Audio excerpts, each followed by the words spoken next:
ابو سفیان تھا.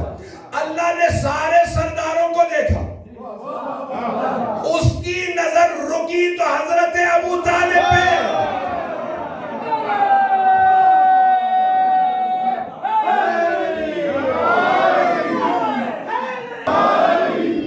توجہ فرمائی جا رہی ہے.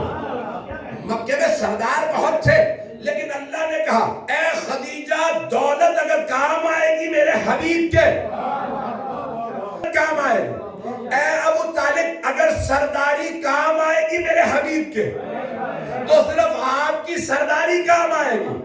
سردار بہت تھے.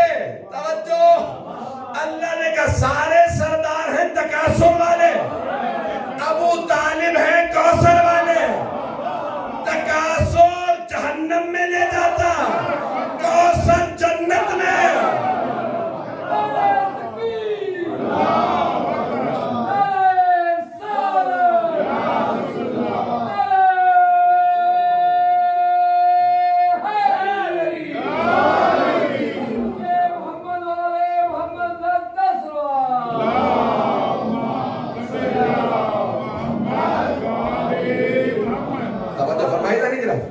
لیکن ایک سخت جملہ کہہ جاؤں تو بہت معذرت کے ساتھ, کوئی برا محسوس نہ کرے, کسی کے اوپر بھی اشارہ نہیں. آپ کے پاس بھی اگر دولت ہو,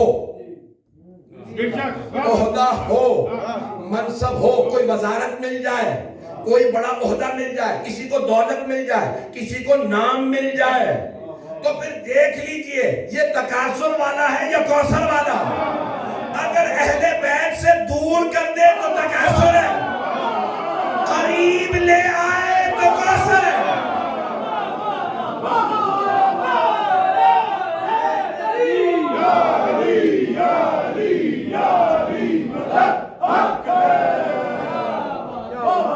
توجہ فرمائے جانے گا. تو گرامی ہمیشہ سے تکاثر بھی رہا ہے, کوثر بھی رہا ہے. تو دولت بہت سو کے پاس, وہ اور ہیں جو دولت جمع کر کے غنی بن جائے, جو اپنی ساری دولت قربان کر کے امیر کہلائے, وہ اہل بیت ہے. گرامی دولت بہت سو کے پاس تھی, لیکن ملکۃ العرب جناب خدیجہ الکبریٰ تھا. ان کی دولت اللہ کو اتنی پسند آئی کہ اللہ نے کہا اگر ایک ایک درہم و دینار خرچ ہوگا تو دین اسلام پہ خدیجہ کا. اور اتنا خرچ ہوا اسلام پہ کہ جب جانے لگیں تو کفن تک نہیں تھا. میں مسائل پہ نہیں آیا ہوں, مسائل نہیں پڑھ رہا ہوں, یہاں تک کہ وصیت کر جاتی ہے کہ مجھے میری پوشاک میں دفنا دیجیے گا. اللہ نے کہا ایک ایک درہم و دینار لگے گا تو خدیجہ کا. توجہ, ایسا نہیں کہ دولت بہت سو کے پاس تھی. توجہ, آج بھی بڑے بڑے افراد دولت لیے بیٹھے ہوتے ہیں, ہم دیکھتے ہیں کچھ کے پاس کچھ نہیں ہوتا لیکن دین پہ سارا خرچ ہوتا. میں برا محسوس نہ کیجیے گا, کسی پہ طنز نہیں کر رہا ہوں. یہ اللہ کی توفیق ہوتی ہے کہ کسی کی دولت دین پہ خرچ ہو, کسی کا منصب دین پہ خرچ ہو. بڑے بڑے شیعہ عہدوں پہ چلے جاتے ہیں, لیکن کسی کو توفیق ہوتی ہے کہ قوم کے کام آئے.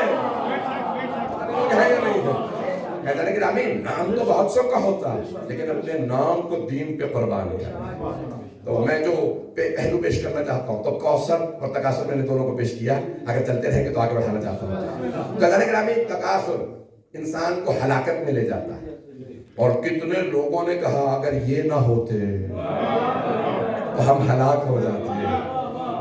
ہلاکت والوں کو بہت پہچانتے چلے جائیے گا, لیکن ادھر گرامی کوثر والوں کو پہچاننا بہت ضروری ہے. مجھے نہیں معلوم میری باتیں پہنچ رہی ہیں, یہ اشارے یہ کنایے اگر پہنچ جائیں تو مجلس ہو گئی, آج کا جشن ہو گیا. بڑا اہتمام کیا آپ نے, بہت خوبصورت سجایا. اہل بیت علیہ السلام کا حق یہی ہے کہ جب ان کا جشن منایا جائے تو ہمارے دل بتائیں, چہرے بتائیں, ہماری امام بارگاہیں بتائیں کہ آج اہل بیت علیہ السلام کی خوشی ہے. تو ادھر گرامی پیش کر رہا ہوں. تو تکاثر والے بہت, آئیں ذرا کوکب دری سے پیش کر رہا ہوں کہ یہ روایت امام جعفر الصادق علیہ السلام.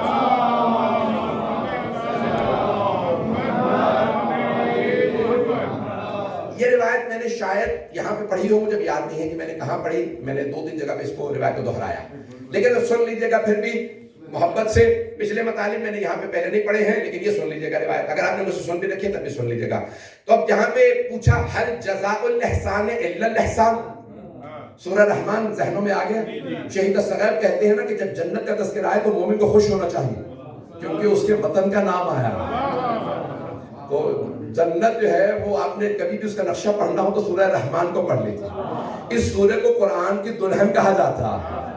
کیوں؟ کیونکہ اس کے اندر جنت کا پورا اللہ نے نقشہ کھینچا ہے. مولا کائنات کی ایک حدیث ہمیشہ میرے ذہنوں میں رہتی ہے کہ آپ فرماتے ہیں ہر چیز جب کوئی آدمی تمہارے لیے بتائے نا کہ ایسی ہے وہ جگہ ایسی ہے وہ باغ ایسا تھا جاؤ جا کے دیکھو وہ دریا ایسا وہ پہاڑ ایسا جب جا کے دیکھو گے تو جتنی تعریفیں سن کے آئے ہو اسے ویسا نہیں پاؤ گے. لیکن مولا فرماتے ہیں کہ جتنا بھی سب نے بیان کر دیا جنت سے متعلق وہ کچھ نہیں ہے جب جا کے دیکھو گے. مولا کائنات کی حدیث خدا کی قسم میرے رونگٹے کھڑے ہو جاتے ہیں. مولا فرماتے ہیں جب جنت کو جا کے دیکھو گے پھر اندازہ ہوگا جو کچھ سن کے آئے تھے کچھ نہیں ہے جو جنت ہے. تو سورہ رحمان بہت خوبصورت سورہ جنت کا تذکرہ جنت کا نظارہ لیکن اس کے اندر آیت ہے هل جزاء الاحسان الا الاحسان فبأي آلاء ربكما تكذبان. کیا احسان کا بدلہ احسان کے اور کچھ ہو سکتا ہے؟ کیا نیکی کا بدلہ نیکی کے سوا اور کچھ ہو سکتا ہے؟ تو دو محسن اسلام ہیں کچھ لوگ پہنچ گئے. ایک ہے حضرت ابو طالب ایک ہے حضرت خدیجہ الکبریٰ. توجہ. تو اللہ نے کہا اے ابو طالب آپ کی سرداری جتنی بھی ہو آپ نے میرے حبیب پہ قربان کر دو. آپ کی اس نیکی کے بدلے میں ہل جزاء الاحسان الا الاحسان کے عوض ہمارے خزانے میں جو سب سے انمول ہے وہ ہے علی. ہم نے اپنا علی آپ کو دیا. اب قیامت تک جو بھی لکھے گا علی جو لکھے گا ابن ابی طالب.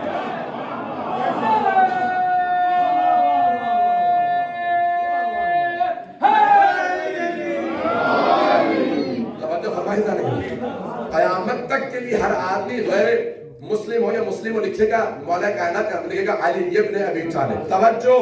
تو اللہ نے جناب ابو طالب کی خدمتوں کے نتیجے میں انہیں جناب امیر علیہ السلام کو عطا کر دیا کہ میں نے اپنا علی آپ میرا ولی ہے میں نے آپ کو. ایسا نہیں گرامی اب امام صادق فرماتے ہیں کہا کہ اللہ نے جناب خدیجہ کی دولت جو قربان کی تھی اس کے عوض ان سے کہا ہے خدیجہ ہم نے اپنی فاطمہ آپ کو عطا کی. آگے آیات میں مرج البحرین یلتقیان بینہما برزخ لا یبغیان. توجہ. امام فرماتے ہیں یہاں دو سمندروں سے مراد علی و فاطمہ ہے. برزخ سے مراد محمد مصطفیٰ ہے. یخرج منہما اللؤلؤ والمرجان. ان دو سمندروں سے دو موتی ملیں گے ایک سبز ہوگا دوسرا سرخ. جو سبز ہوگا وہ حسن مجتبیٰ جو سرخ ہے وہ حسین ہے.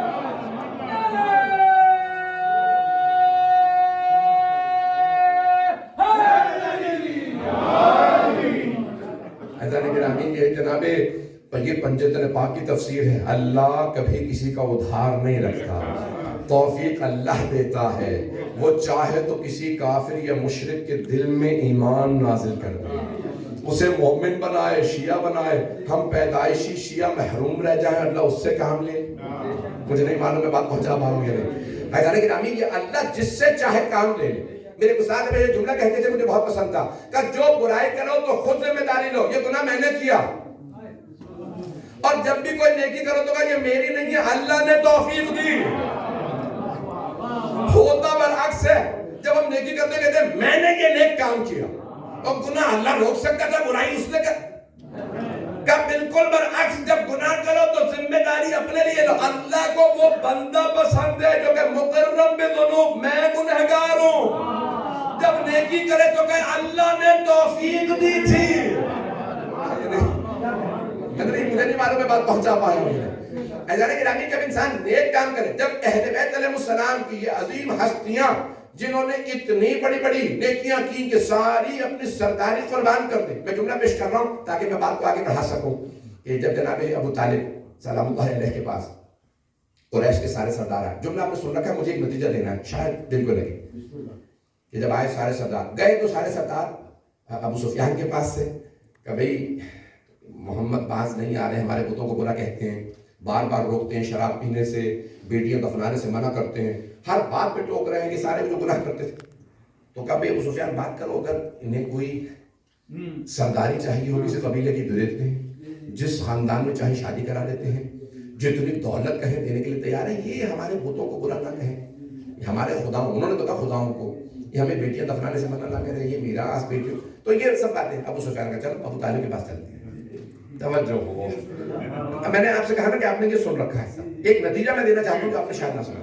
مجمع ہے تو اب سارے جب ابو سفیان کے پاس ہے, ابو سفیان نے کہا سب سرداروں سے میرے ساتھ چلو ابو طالب کے پاس چلتے ہیں. کہا ہے ابو طالب اپنے بھتیجے سے کہیے یہ جو باتیں وہ کر رہے ہیں یہ چھوڑ دیں, وہ جو چاہیں ہم دینے کے لیے تیار. توجہ, میں نے وہ ساری باتیں ذکر بھی نہیں کی ہیں جو انہوں نے کہی کہ ہم یہ دیں گے, یہ سب دینے کے لیے تیار ہیں. اور بڑا مشہور و معروف جملہ ہے کہ سارے جب سردار آئے جناب ابو طالب کے پاس, جناب ابو طالب نے رسول خدا کی خدمت میں کہا بھتیجے سب سردار آئے ہیں ابو سفیان کی سرداری میں, اور وہ کہتے ہیں کہ آپ جو کہیں ہم دینے کے لیے, وہ سب گنوا دی بات. تو مشہور و معروف جملہ سرور کائنات کا, چچا جان ان سے کہہ دیجئے اگر یہ سورج اتار کے میرے دائیں ہاتھ پہ رکھ اور چاند میرے بائیں ہاتھ پہ رکھ دے, بہت خدا کی قسم اس جملے میں اگر آنکھوں میں آنسو نہ آئے تو پھر کیسا ایمان ہے. اگر یہ سورج اتار کے میرے دائیں ہاتھ پہ رکھ دے, چاند اتار کے میرے بائیں ہاتھ پہ رکھ دے, چچا جان خدا کی قسم میں اپنے اس دعوے سے پیچھے نہیں ہٹوں گا, لا الہ الا اللہ سے پیچھے نہیں ہٹوں گا. توجہ, جو کچھ کہہ رہا ہوں اس سے پیچھے نہیں ہٹوں گا. بیٹیاں دفنانا حرام, شراب پینا حرام, یہ سارے گناہ حرام, اللہ کو ماننا واجب, میں اس بات سے پیچھے نہیں ہٹوں گا. جناب ابو طالب خوشی خوشی واپس آئے, کہا ابو سفیان سنو میرے بھتیجے کا جواب. میرے بھتیجے نے کہہ دیا تم سورج اتار کے اس کے دائیں ہاتھ پہ رکھ دو, چاند اتار کے بائیں ہاتھ پہ رکھ دو. وہ اپنے مقصد سے 1 انچ پیچھے ہٹنے کے لیے تیار نہیں. یہ مجمع میں نے کہا تھا بات آپ نے سن رکھی ہے, نتیجہ مجھے نیا دینا. جیسے یہ سنا سارے سرداروں نے کہا ابو سفیان چلو. ابو سفیان نے کہا نہیں رک جاؤ, ابھی نہیں جانا, مجھے بات کرنے دو. کیا ابو طالب اب آپ بتائیے کس طرف ہیں؟ نہیں یہ مجمع. ایک مرتبہ ابو سفیان نے کہا ابو طالب اب آپ بتائیے, ہم نے محمد کی بات سن لی, ہمیں پتا تھا وہ اسی بات کریں, آپ بتائیے کس طرف ہیں, محمد کی طرف یا ہماری طرف؟ تو جناب ابو طالب نے فرمایا میں جب تک زندہ ہوں اپنے بھتیجے کے ساتھ.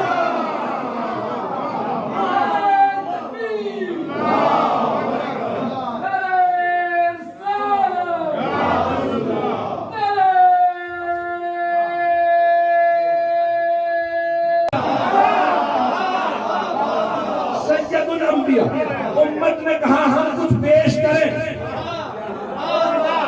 سارے انبیاء نے کہا تم سے کچھ نہیں چاہیے, اللہ پہ اجر. جب چھوٹے انبیاء نے کہا امت سے کچھ نہیں چاہیے تو سب سے بڑے نبی کیسے مانگ سکتے تھے؟ انہوں نے نہیں مانگا, اللہ نے کہا کون.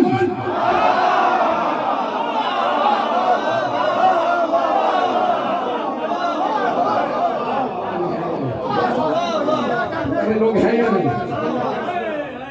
چھوٹے چھوٹے انبیاء نے کہا ہمیں کچھ نہیں چاہیے تو سردار انبیاء کیسے مانگ سکتے تھے؟ اللہ نے کہا آدم سے لے کے خاتم تک سارے انبیاء کی زحمتوں کی اجرت میں بتاتا ہوں. میرا یہ جملہ پہنچ گیا, میرا یہ جملہ پہنچا. میں نے کہا پیغمبر اسلام نے کہا مجھے, لوگ کہتے تھے کہ پیغمبر نے اپنی آل کی محبت مانگی, اپنی آل کی محبت مانگی. نہیں, اللہ نے کہا میرے حبیب آدم سے آپ تک سارے انبیاء 1,24,000 انبیاء کی زحمتوں کی اجرت میں بتا رہا ہوں. کون کہہ دیجئے مجھے کچھ نہیں چاہیے سوائے اس کے میرے قرابت داروں کی مدد رکھو.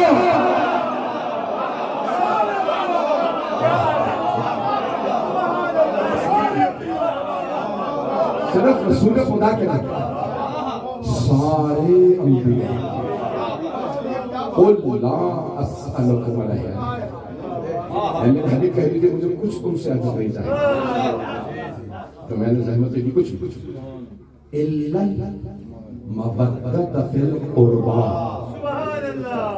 اب جو بزرگ ہیں وہ پہنچ گئے ہوں گے, بچوں اور نوجوانوں کے لیے میں 2 لفظ کی تشریح کرنا چاہتا ہوں. لفظ ہے محبت اور مودت. اس کو تشریح کر دوں. 10 کے بچ گئے. آپ پڑھتے رہے سر.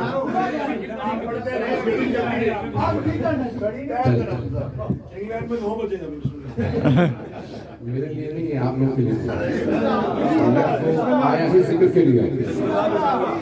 محمد کا ذکر ہے, خاتون جنت کا ذکر ہے. کہاں ذکر ہوتا ہے وہ حدیث میں ہے کہ قرآن کی جنت کا باغ دیکھو وہاں پہ جا کے شامل ہو.